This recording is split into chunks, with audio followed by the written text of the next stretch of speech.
Εις το όνομα του Πατρός και του Υιού και του Αγίου Πνεύματος, νίκαιοι και σε όλα στον αιώνα.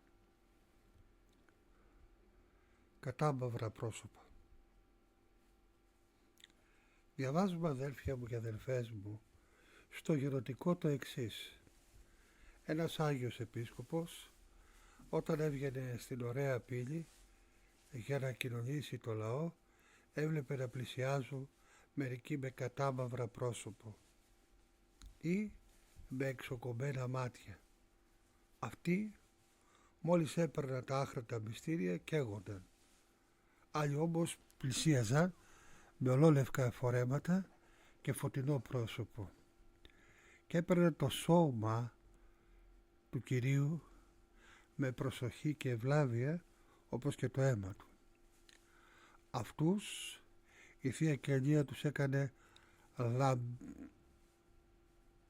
τους λάμπρινε περισσότερο, τους φώτιζε περισσότερο, ήταν φωτεινοί. Ο Επίσκοπος τότε παρεκάλεσε τον Άγιο Θεό να του εξηγήσει αυτό το μυστήριο. Τότε Άγγελος Κυρίου παρουσιάστηκε και του είπε: όσοι άνθρωποι κοινωνούν με λαμπρό πρόσωπο και λευκή στολή είναι αγνοί και καθαροί άνθρωποι, δίκαιοι και σπλαχνικοί. Αυτοί πλησιάζουν με καθαρή συνείδηση, γι' αυτό τους επισκιάζει η Θεία Χάρη. Αντίθετα όμως, όσοι φαίνονται κατάμαυροι είναι βυθισμένοι στη λάσπη των σαρκικών επιθυμιών. Όσοι έχουν ερεθισμένα και εξοκομμένα μάτια είναι πονηροί και άδικοι. Είναι άνθρωποι φθονεροί και άπλιστοι. Αυτοί όχι μόνο δεν ωφελούνται από τη Θεία Κοινωνία, αλλά καταδικάζονται γιατί τολμούν να πλησιάσουν με ένοχη συνείδηση, χωρίς μετάνοια και προετοιμασία. Από τότε ο ενάρετος αυτός επίσκοπος κήρυξε μετάνοια στο ποιμνιό του και εμπόδιζε τους αναξίους για τη Θεία Κοινωνία. Θα το προσέξουμε και εμείς αυτό. Το περιστατικό αυτό περιγράφει τη συνήθεια των σημερινών χριστιανών που πηγαίνουν να κοινωνήσουν στις μεγάλες γιορτές της πίστεώς μας χωρίς καμία προετοιμασία. Οι γιορτές ελκύουν τον άνθρωπο στην ιερά συνήθεια της Θείας Κοινωνίας, συνήθειας όμως. Έτσι το παρέλαβαν και έτσι το συνεχίζουν για το καλό, όπως λένε. Νηστεύουν με ένα πολύ αυστηρό και βασανιστικό τρόπο. Προσέρχονται με μια αυτοβεβαίωση και σιγουριά ότι μπορούν να κοινωνήσουν. Ακούς να λένε έχω νηστέψει και θα πάω να κοινωνήσω. Δηλαδή επειδή νήστεψες θα κοινωνήσεις. Άλλοι ρωτούν πόσο πρέπει να νηστέψω για να κοινωνήσω. Θεωρούν δηλαδή με λίγα λόγια τη Θεία Κοινωνία μια τυπική θρησκευτική πράξη που πρέπει κάτι να κάνουν. Δίνουν όμως κάτι εξωτερικό και όχι την καρδιά τους. Προετοιμασία δεν έχουν. Όμως δεν είναι η τυπική νηστεία αυτή που κάνουν. Ούτε το έθιμο των ημερών, ούτε και η συνήθεια, αλλά η καθαρότητα της καρδιάς.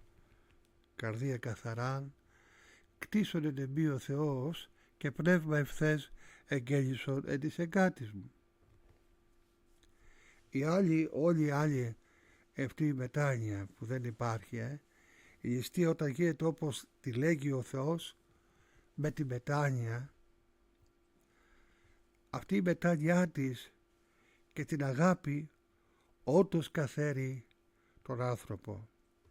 Η όλη αυτή τυπική προεσέλευση με το καύχημα της τροφικής νηστείας γίνεται μια ψεύτικη και επιζήμια ευλάβεια απέναντι στο Θεό. Αδέλφια μου και αδελφές μου, ποτέ όσοι προσέρχονται τυπικά θα νιώσουν το μεγαλείο της αγάπης του Θεού. Εκεί όμως που η ασέβεια φτάνει στο μεγαλείο της είναι όταν στις μεγάλες γιορτές έρχονται να κοινωνήσουν σαν μπουλούκι, σπρώχνοντας και αδειμονώντας και προσπερνώντας τη σειρά ή και διαπληκτιζόμενοι πολλές φορές με τον διπλανό τους, με τον συνάνθρωπό τους, για να προχωρήσουν πιο γρήγορα και να τελειώνουν. Έρχονται στη Θεία Λειτουργία, θα έλεγε κανείς, και μόλις κοινωνήσουν φεύγουν αμέσως για να προλάβουν να κάνουν τις λεγόμενες δουλειές τους. Και θα μας πει απλά, όμορφα, ο Άγιος του Θεού Ιωάννης ο Χρυσόστομος, ότι όλοι αυτοί ομοιάζουν με τι? Προσέξτε τι λέει, με τον Ιούδα τον Ισκαριώτη, που βιαζόταν να κοινωνήσει στο μυστικό δείπνο και αμέσως, ενώ στο στόμα του είχε ακόμη τη Θεία Κοινωνία, έτρεχε για να προδώσει, ποιον λέτε? Τον Ιησού Χριστό, τον διδάσκαλό του.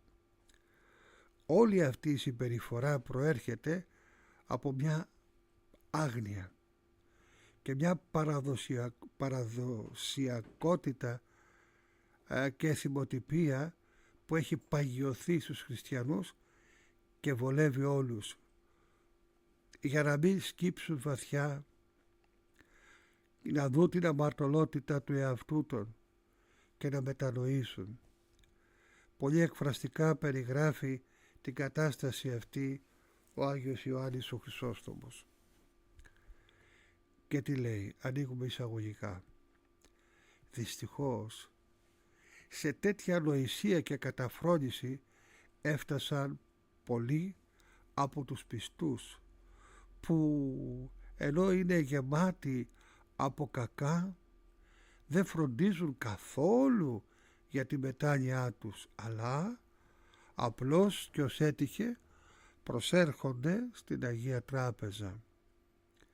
Γι' αυτό σας παρακαλώ όλους σας, μη πλησιάζετε τα Θεία Μυστήρια για το έθιμο της εορτής, συνεχίζει ο Άγιος Πατέρας ο Ιωάννης ο Χρυσόστομος, αλλά όταν πρόκειται να κοινωνήσετε από πολλές μέρες πριν, να καθαρίζετε τους εαυτούς σας με τη μετάνοια, την προσευχή, την ελεημοσύνη και με τις πνευματικές ασχολίες σας, ώστε να μην επιστρέφετε πάλι στις ίδιες αμαρτίες σαν το σκυλί που γυρίζει πίσω και τρώει τον εμετό του. Κλείνουν τα εισαγωγικά. Αδέλφια μου και αδελφές μου, ο ιερέας προσκαλεί να προσέλθουμε με τα φόβου Θεού, πίστεως, αγάπης, αλλά ποιος είναι ο φόβος που εννοεί εδώ? Δεν είναι ο φόβος του παιδιού που τρέμει μπροστά στον πατέρα του, που είναι έτοιμος να τον δίνει γιατί έκανε ζημιά, αλλά τι είναι?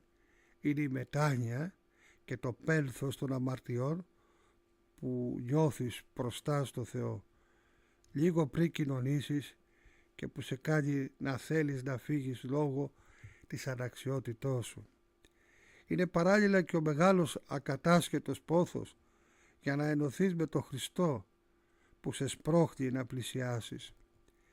Είναι ακριβώς δύο μυστήρια που συμπλέκονται και διενεργούνται μέσα στη δική σου, στη δική μου, στη δική μας καρδιά, στη δική σου καρδιά.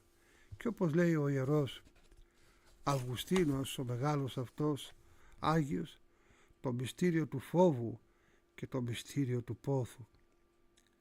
Με την καρδιά μας αυτή μπροστά στα Άγια συνειδητοποιούμε ότι είναι πολύτιμο αίμα και σώμα του Χριστού, ότι το πολύτιμο αίμα και σώμα Χριστού που μας κάνει θεούς, που τρέφει με μυστικό τρόπο το νου μας, είναι όμως και το κάρβουνο που καίει όσους ανάξια κοινωνούν.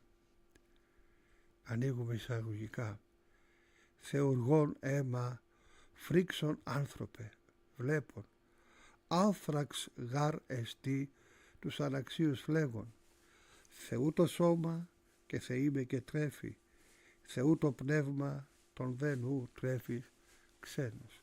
Κλείνει τα εισαγωγικά. Είναι το τροπάριο που διαβάζουμε στη Θεία Μετάληψη. Ο Απόστολος Παύλος ελέγχει και επιπλήττει τους Κορινθίους ώστε να έχουν σωστή συμμετοχή στο μυστήριο. Στο μυστήριο της Θείας Ευχαριστίας, στο μυστήριο αυτό που λέμε Θεία Κοινωνία. Ανοίγουμε εισαγωγικά. Ο γάρες θείων και πίνων αναξίως, κρίμα εαυτό εσθεί και πίνει, μη διακρίνω το σώμα του Κυρίου. Κλείνουν τα εισαγωγικά.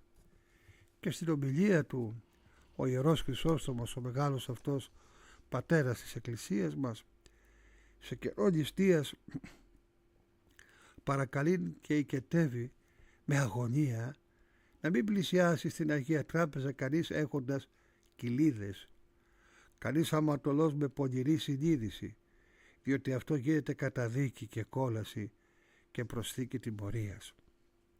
Όμως, λέγοντας αυτό, νιώθει ότι αποκλείει και τον εαυτό του και όλους από το μυστήριο, διότι ποιος μπορεί να καυχηθεί ότι είναι αναμάρτητος.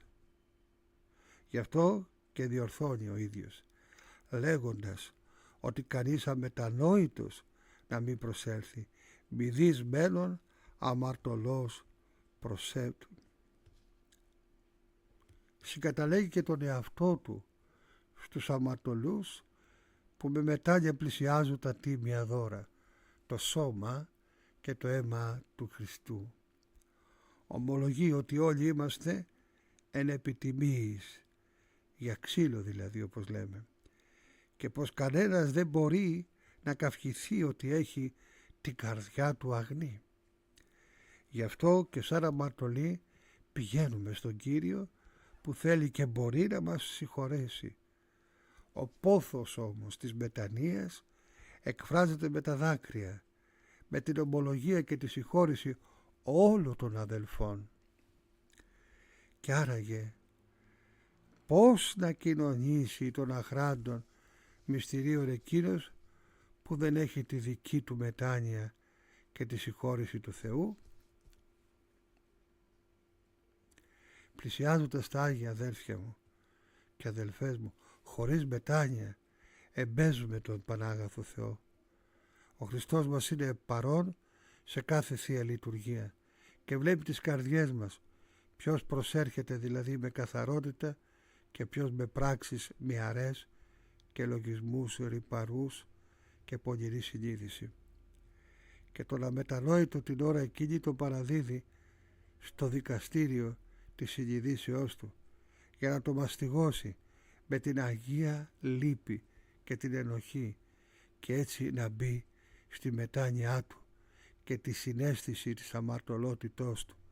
Και αν αυτό δεν γίνει και δεν μετανοήσει, δεν είναι εύκολο να πέσει στα χέρια του Θεού που τον κοροϊδεύει και στέκεται μπροστά του σκληρός και τυπικός.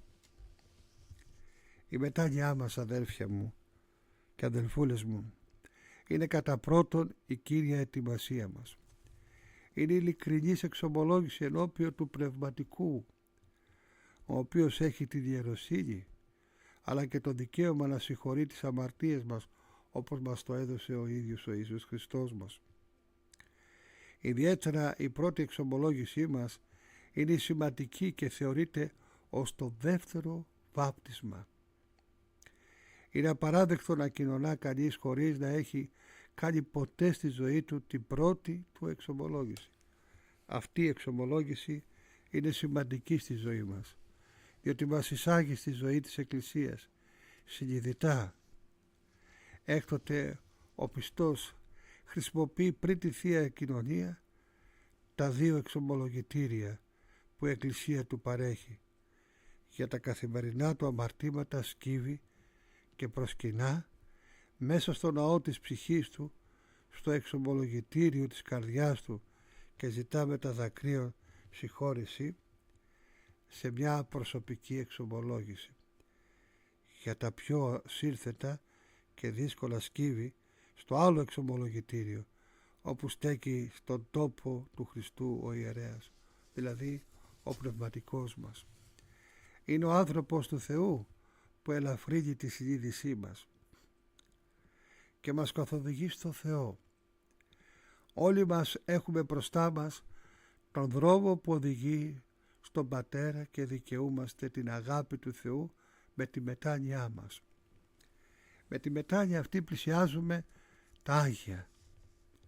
Δεν πλησιάζουμε τέλειοι, ούτε Άγιοι, αλλά μετανοούντες. Ποτέ μας δεν πρέπει να απελπισθούμε από τα λάθη μας και ποτέ δεν πρέπει να τιμωρούμε τον εαυτό μας με αποχή από τη Θεία Κοινωνία. Αντί να αυτοτιμωρούμαστε, καλύτερα να μετανοούμε και να δίζουμε τη μετάνοια. Η αποχή μας από τη Θεία Κοινωνία δεν είναι υπόθεση προσωπική δική μας, αλλά του πνευματικού μας. Η Θεία Κοινωνία είναι τρόπος ζωής μας, είναι το φάρμακο των ημετέρων τραυμάτων, πρόξενος της βασιλείας των ουρανών, ο πλούτος που ποτέ δεν τελειώνει. Δεν πρέπει ευκαίρος και ακέρος να απέχουμε από την πηγή της ζωής μέσα από τις εγωιστικές μας ενοχικότητες και αυτοτιμωρίες. Οι απελπισίες, η απελπισία σου, η απελπισία μου δεν ανήκει στον άνθρωπο, αλλά στον διάβολο που δεν μπορεί να μετανοήσει. Εμείς έχουμε Πατέρα που μπορεί να σκύψει και να συγχωρέσει όλα μας τα λάθη, όσο μεγάλα κι αν είναι. Ο Χριστός, η Παναγάπη μας, δεν μας λογιάζει από τα λάθη μας, αλλά από τη μετάνοιά μας. Ο Θεός είναι Θεός των μετανοούντων. Αδέλφια μου και αδελφές μου, βέβαια, αυτή η προετοιμασία καθαρότητος δεν είναι μόνο το πένθος και η εξομολόγηση, αλλά και η πρακτική πλευρά της αγάπης στον αδελφό με τη συγχωρητικότητα και την προσφορά στους άλλους, την ελεημοσύνη δηλαδή. Την όλη πολυκυλόμορφη αυτή η έκφρασή της. Αυτή είναι η πιο όμορφη θυσία στο Θεό πριν από τη Θεία Κοινωνία. Όπως διαβάζουμε στο κατά Μάρκον Ευαγγέλιο, και το αγαπάντο πλησίωνο σε αυτόν πλείον εστί πάντων των ολοκαυτωμάτων και θυσιών. Μάρκος Ευαγγελιστής και Απόστολος, κεφάλαιο 12, στίχος 33. Πώς μπορεί να κοινωνήσει κάποιος που δεν μιλά με το διπλανό του και κουβαλά μέσα του πικρία για αυτόν και ταράζεται με την μνησικαρκία του? Ο Άγιος Ιωάννης ο Χρυσόστομος, ο Ιερός Χρυσόστομος, θεωρεί τη μνησικαρκία κόλλημα για τη Θεία Κοινωνία, όπως ακριβώς είναι η πορνεία και η βλασφημία. Και έλεγε στα κηρυγματά του, ανοίγουμε εισαγωγικά, «Σας το λέω και το φωνάζω δυνατά, κανένας από εκείνους που έχουν εχθρό να μην πλησιάζει στην Ιερή Τράπεζα και ας μην δέχεται το σώμα του Κυρίου και το αίμα του. Όποιος πλησιάζει να μην έχει έχθρα και να μην έχει εχθρό. Έχεις εχθρό, να μην προσέλθεις. Θέλεις να προσέλθεις, συμφιλιό σου, και τότε να προσέλθεις και να αγγίξεις το ιερό». Δεν τα λέγω εγώ αυτά, αλλά τα λέει ο ίδιος ο Κυριός μας που σταυρώθηκε για μας. Αυτός, για να μας συμφιλιώσει με τον Πατέρα, δεν δίστασε να θυσιαστεί και να χύσει το αίμα του. Και εσύ, για να συμφιλιωθείς με τον συνάνθρωπό σου, ούτε λέξη δεν θέλεις να πεις και πρώτος να τρέξεις. Κλείνουν τα εισαγωγικά. Και αδέλφια μου και αδελφές μου, έσκυβα μέσα στην καρδιά μου και αναλογιζόμουν τη μετάνοια και την αγάπη μου. Η πρώτη ενέργεια, η πρώτη δηλαδή που πρέπει να κάνω, η πρώτη ενέργειται σε μια προσωπική κοινωνία με τον Θεό, δηλαδή η μετάνοια, η καρδιά μου. Και η δεύτερη με μια κοινωνία με τους αδελφούς, η συμφιλίωσή μου. Και παρακαλούσα το Θεό να μου δώσει και τα δύο σαν τρόπο συνεχούς ζωής μου, για να πλησιάζω το Θεό καθάρια όταν τον κοινωνώ, τότε που γίνομαι σύσσωμος και σύνεμος αυτού, Χριστοφόρος δηλαδή, και ένιωθα ένα θεϊκό έρωτα για τον Ιησού Χριστό, γλυκά να με αλλοιώνει και έναν ιερό πόθο να θέλγει μέσα μου για τη Θεία Κοινωνία, και παρακαλούσα, κατάφλεξον Κύριε, πυρία ήλο τας αμαρτίας μου. Αυτά λέγει ο Άγιος Ιωάννης ο Χρυσόστομος αφενός, αλλά και Άγιοι Πατέρες της Εκκλησίας μας αφετέρου. Αντιλαμβάνεστε λοιπόν, αδέλφια μου και αδελφές μου, ότι πρέπει να προετοιμαστούμε με την κατάλληλη μετάνοιά μας, να συγχαθούμε τις αμαρτίες μας, να συγχαθούμε ό,τι εσχρονιστεί και λέγει στη ζωή μας, και να δεχθούμε μέσα στην καρδούλα μας ότι ο Ιησούς Χριστός είναι η όντως αγάπη και μας θέλει συμφιλιωμένους. Ήρθε να καλέσει αμαρτωλούς σε μετάνοια. Ναι, αλλά εγώ έρχομαι, πάω να εξομολογηθώ, όχι να διαβάσω μια ευχή. Διάβασα μια ευχή, παππούλη, γιατί δεν πρόλαβα να ληστέψω πολύ, πώς θα κοινωνήσω, παππούλη? Δεν είναι έτσι. Συγχωρέστε με. Δεν είναι καθόλου έτσι όπως το λέτε. Έτσι. Προσέχτε. Η νηστεία χρειάζεται. Η προσευχή όμως είναι το ανώτερο. Η συμφιλίωση είναι το πάνω. Νηστεύω όμως, δεν νηστεύω μόνο από το φαγητό, νηστεύω και από τη γλώσσα μου, νηστεύω και από τα μάτια μου, νηστεύω και από τα αυτιά μου, νηστεύω και από την πίτη μου, νηστεύω και από τα χέρια μου, νηστεύω από το σώμα μου. Νηστεύω σημαίνει κάνω εγκράτεια. Νηστεύω σημαίνει κλείνω τα βλέφαρά μου.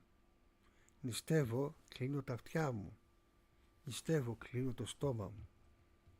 Ονοήτο, καταλαβαίνετε τι λέγω. Γι' αυτό σας παρακαλώ, ναι, να κοινωνήσουμε, ναι, να τρέξουμε, να πάμε, όμως είναι καιρός να πάμε να μετανοήσουμε, να εξομολογηθούμε και να ζήσουμε αυτό που σας είπα από το κοινοτικό με τον επίσκοπο. Το έχουν ζήσει και άλλοι ιερείς, και όχι μόνο, και είναι τραγικό, συγκλονιστικό το γεγονός να βλέπεις αυτός που έρχεται να κοινωνεί τον αχράτο μυστηρίων να είναι θηρίο, να είναι βράκος, να είναι διάβολος δηλαδή. Σας παρακαλώ και σας οικετεύω.